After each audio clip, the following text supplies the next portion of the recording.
என் குருநாதர் எழுத்து சித்தர் பாலகுமாரன் சார் அவர்களை மனதார வணங்கிவிட்டு உங்களுடன் பேச தொடங்குகிறேன். என்னடா இது மதுரைக்கு வந்த சோதனை அப்படின்னு சொல்லுவாங்க. அந்த மதுரைக்கு அப்படிங்கிறதுக்கு பதிலாக அதிமுகவுக்கு அப்படின்னு தான் நாம் எடுத்துக்கணும். அதாவது பிரிஞ்சிருந்தவங்க எல்லாத்தையும் ஒன்றா சேருங்க அப்படின்னு செங்கோட்டையன் சொன்னார். நீயும் பிரிஞ்சு போ அப்படின்னு எடப்பாடி இப்போ அறிக்கை கொடுத்துட்டாரு. அதாவது அதிமுக அப்படிங்கிற கட்சியை விட்டு செங்கோட்டையனே தூக்கிட்டாரு. நீ என்ன அவங்கள சேர்த்துக்க சொல்லி இவங்கள சேர்த்துக்கணும்னு சொல்ற, நான் உன்னையே நீக்கிறேன் அப்படின்ற மாதிரியான ஒரு முடிவுக்கு வந்திருக்கிறாரு.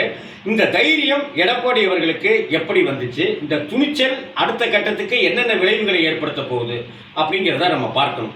இதற்கு முன்னாடி ஏன் இப்போ செங்கோட்டையனை அவர் நீக்கினாரு, அண்ணன் என்ன காரணம் அப்படின்னு யோசிச்சு பார்த்தோம்னாக்க, ஒரு வாரம் 10 நாட்களுக்கு முன்னாடி நான் 5ஆம் தேதி மனம் விட்டு பேச போகிறேன் அப்படின்னு ஒரு ஸ்டேட்மெண்ட் கொடுத்தாரு. மனம் விட்டு பேச போகிறேன் அப்படின்னு சொன்ன செங்கோட்டையன் அண்ணன் அவர்கள் கோபிச்செட்டிப்பாளையத்தில் இருக்கிற அதிமுக கட்சி அலுவலகத்தில் பெரும் கூட்டத்துக்கு நடுவில் மக்களை சந்தித்தார், ப்ரெஸ் மீட்டை சந்தித்தார், ப்ரெஸ் மீட் வச்சார், மக்களை எல்லாம் சந்தித்தார். அப்போ அவர் என்ன சொன்னார்னாக்க, பெருசாக ஒன்றும் சொல்லிடல, பிரிஞ்சு போனவங்க எல்லாத்தையும் ஒன்றா கொஞ்சம் சேர்த்துக்கோங்க, அதுவும் பொதுச் செயலாளர் அவர் யாரெல்லாம் சேர்த்துக்கணும்னு ஆசைப்படுறாரோ அவங்க சேர்த்துக்கங்க அப்படின்னு ஒரு கெஞ்சுதலான ஒரு கெடு விதிப்போட தான் அது சொல்லியிருந்தார். எத்தனை நாள் சார் இதுக்கு டைம் தருவீங்க, 10 நாள் 15 நாள் அப்படின்னு சொல்லி கேட்டதுக்கு 10 நாள் அப்படின்னு சொன்னார். செப்டம்பர் மாதம் 5ஆம் தேதி அந்த 10 நாள்னு சொன்னதுக்கு காரணமும் பின்னாடி இருக்கு. ஏன்னா செப்டம்பர் 15ஆம் தேதி தான் அந்த 10 நாள் கெடு முடியுது. செப்டம்பர் 15ஆம் தேதி பேரறிஞர் அண்ணாவுடைய பிறந்த நாள்.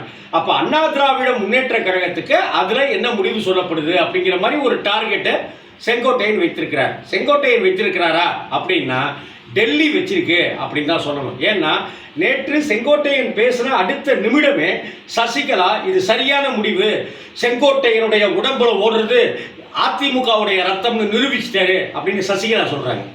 அதை அடுத்து பார்த்தா டிடிவி சரியான கருத்தை தான் சொல்லியிருக்காரு அப்படின்னு சொல்றாங்க. ஏன்னா இப்போதான் அவர் பிஜேபியிலேருந்து வெளியில் வந்தார். இதற்கு இடையில ஓபிஎஸ் மன உணர்வுகளை சொல்லியிருக்கிறாரு அப்படின்றாரு.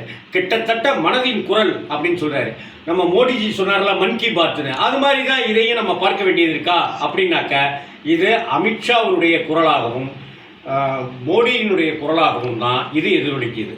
இதற்கு அடுத்த கட்டமாக நயினார் நாகேந்திரனும் நேற்று இதை வரவேற்கிற விதமாக பேசியிருந்தார். இவங்க எல்லாத்துக்கும் மேலே ஆடிட்டர் குருமூர்த்தி இது நல்ல முடிவு தான், அப்படியான நிகழ்வுக்கு நாங்கள் தயாராக இருக்கோம், பாஜகவே இவங்களுக்கெல்லாம் நாங்கள் ஃபெவிக்கால்லாம் ஒட்டி இவங்களெல்லாம் பசையெல்லாம் வச்சு சேர்த்து மைதா மாவெல்லாம் பிசைஞ்சு பசையை ஒட்டி சேர்த்துருவோம் அப்படின்னு ஆடிட்டர் குருமூர்த்தி நேற்று ஒரு எக்ஸ்க்ளூசிவ் இன்டர்வியூவில் சொல்லியிருந்தார்.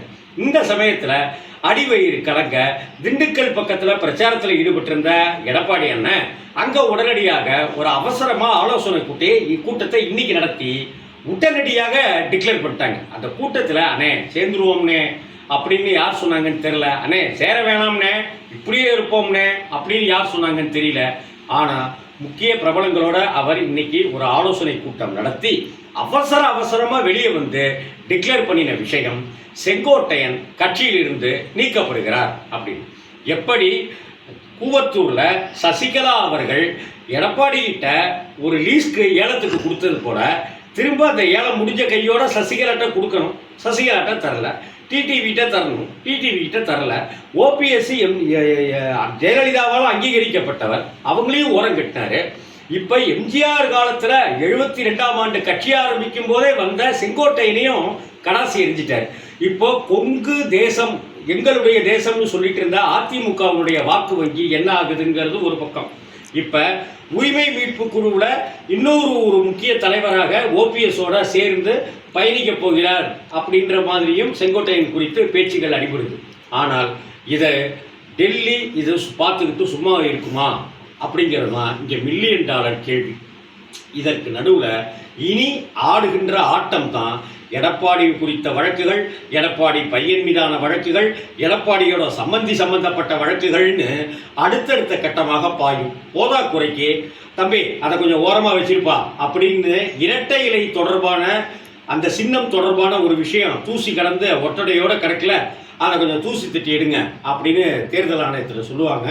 இப்போ இரட்டை இலை சின்னமும் முடக்கப்பட வேண்டிய ஒரு நிலைக்கு தள்ளப்படலாம்.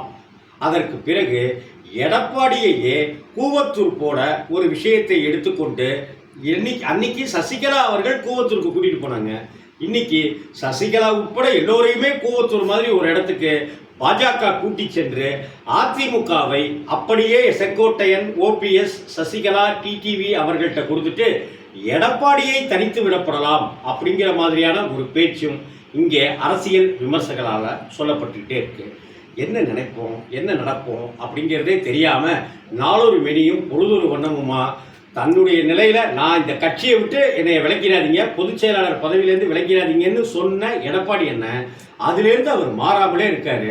ஏன்னா அவருக்கு ஆம்புலன்ஸை பார்த்தாலும் பயம், செங்கோட்டையனை பார்த்தாலும் பயம், அந்த செங்கோட்டையை பார்த்தாலும் பயம், இந்த செங்கோட்டையனை பார்த்தாலும் பயம் அப்படிங்கிற ஒரு ஸ்டேஜில் தான் எடப்பாடி என்ன தவிச்சிட்டு இருக்காரு.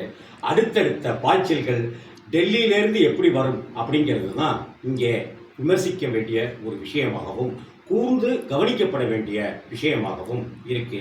அண்ணே எடப்பாடி என்ன கொஞ்சம் ஒன்றுபட்டால் உண்டு வாழ்வு, ஊர் கூடி தேர்விப்போம் அப்படிங்கிறதெல்லாம் நினச்சிக்கணே. எம்ஜிஆருடைய ரத்தத்தின் ரத்தங்கள்லாம் பாவம்னே. வணக்கம்.